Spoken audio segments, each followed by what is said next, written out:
والله آمرزش گناه است. پیغمبر خدا میگه من صام رمضان ایمانا و احتسابا غفر له ما تقدم من ذنبه. کسی رمضان به پاکی روزه گیره، شبهاش قیام لیل تراویح خوانه، خدا گناهاش میگذره.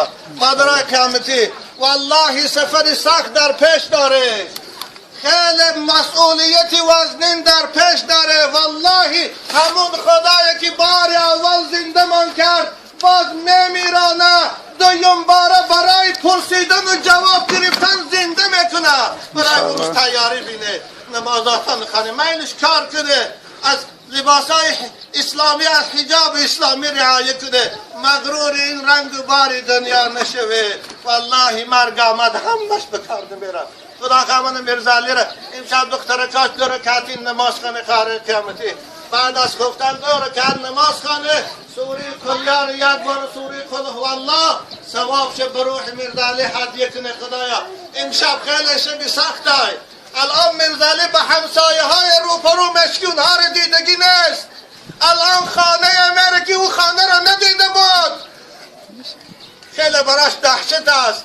2 رکعت نماز خانه ثواب شه بخشه، والله روحش از شما خرسه. از این گریه فایده نیست، خدا عذاب میکشه، اما اون ناراحت میشه از گریه شما. رسول اکرم ده المیت یعذب بما نیح علیه، خدا میت در قبر عذاب میکنه به گریه های بی محل. میلش آبی دیده ریزه، ملایم گریه کنه اما صدای بلند نکنه خاره قیامتی. این دوستی از من برای شما میگم، انشاءالله روحش از شما خرسان میشه. این شب 2 رکعت نماز خانه. من رمضان مبارک قریب که نیست شد ایستاده به پاکی گیره. خدا فردا برای شما حیاتی که آخرش گریه نداره جنت های، حیاتی که آخرش بیماری نداره جنت های، حیاتی که آخرش مرگ نداره جنت های، حیاتی که آخرش کمبغلی نداره جنت های. این دنیا حال تا معلوم است چیست.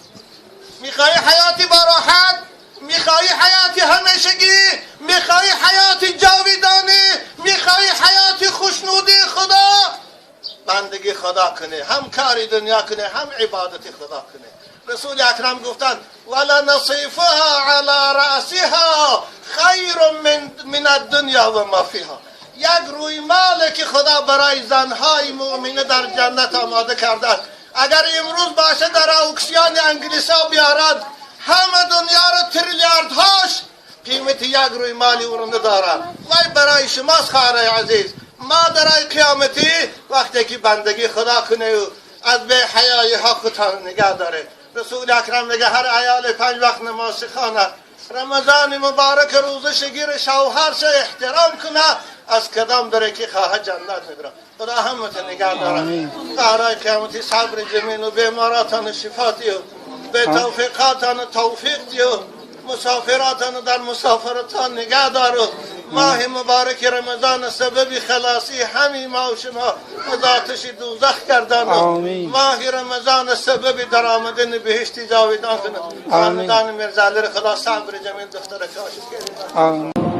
اللهم اهدنا فيمن هديت وعافنا فيمن عافيت وتولنا فيمن توليت وبارك لنا فيما أعطيت وقنا واصرف عنا برحمتك شر ما قضيت فإنك تقضي ولا يقضى عليك إنه لا يذل من واليت ولا يعز من عاديت تبارك ربنا وتعاليت.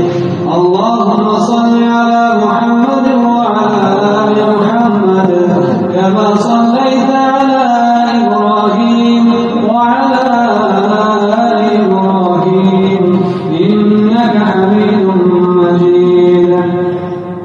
اللهم بارك على محمد وعلى آل محمد كما باركت على إبراهيم وعلى آل إبراهيم إنك حميد مجيد. اللهم اقسم لنا من خشيتك ما تحول به بيننا وبين معاصيك ومن طاعتك ما تبلغنا به جنتك ومن اليقين ما تهون به علينا مصائب الدنيا ومتعنا اللهم بأسماعنا وأبصارنا وقواتنا ما أحييتنا واجعله الوارث منا واجعل ثأرنا على من ظلمنا واجعل ثأرنا على من ظلمنا وانصرنا على من عادانا ولا تجعل مصيبتنا في ديننا ولا تجعل الدنيا أكبر همنا ولا مبلغ علمنا ولا إلى النار مصيرنا برحمتك يا أرحم الراحمين. کسی یک روز رمضان به سبب به عذر اگر خورد یک روز، وای به حال کسانی که تا امروز روزه نداشتیند، وای به حال پهلوانانی که رمضان مبارک می‌دارند و پروا ندارند که این ماه چه ماه است.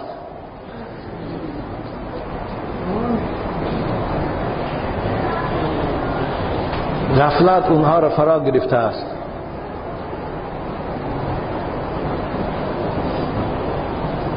دلهاشان زنگ زده است، در او دل نور ایمان نیست، در آن دل صحبت خدا و رسول تأثیر ندارد، در آن دل امیدی به مغفرت و به پیشگاه خدا رسیدن نیست. به سبب روزشان میخورند، پروا ندارند. رسول اکرم چه گفتند؟ روز پشیمان شوند و بازگشتی به سوی خدا کنند. روز بعد از منصب رفتن، بعد از اینکه ایام جوانیشان سپری شد و به 70 و 80 رسیدن، ترس مرگ، ترس خدا، ترس داخل قبر براشان پیدا شد. یکی او زنگ دلهاشان تازه شد، یک نور از نور ایمان در قلبشان روشنایی داد. یکی واهمه زیرشان که کی مردن هست، پیشگاه خدا رفتن هست، جواب دادن هست. یک تکان میخورن و بیدار میشوند از خواب، ثانی روزه قضایی گیری رو سر میکنند، قضایی میدارن. حضرت چه گفتند؟ اگر تمام عمرشان روزه قضایی دارند، ثواب یک روز رمضان هم گرفته نمیتونند. آره فرض از گردنشان ساقط میشه اگر قضایی دارند، اما ثواب یک روز رمضان که خداوند گفته است الصوم لی و انا اجزی به، من پاداش میدم، این ثواب به دست گرفته، به دست آورده نمیتونند. لبا بچه های عزیز، به پاکی روزه دارید. السلام علیکم و رحمت الله و برکاته. قومای عزیز، خداوند از این آفتی که بالاتان آمده همتان نگه داره، اجر و پاداش بزرگ نصیبتان کنه. انشاءالله خداوند هر چیزی که بالای بنده میبیاره او یک امتحان است، سبب کثافتی گناه بدبختای، اما چه علاج ما و شما هم مبتلا شدیم.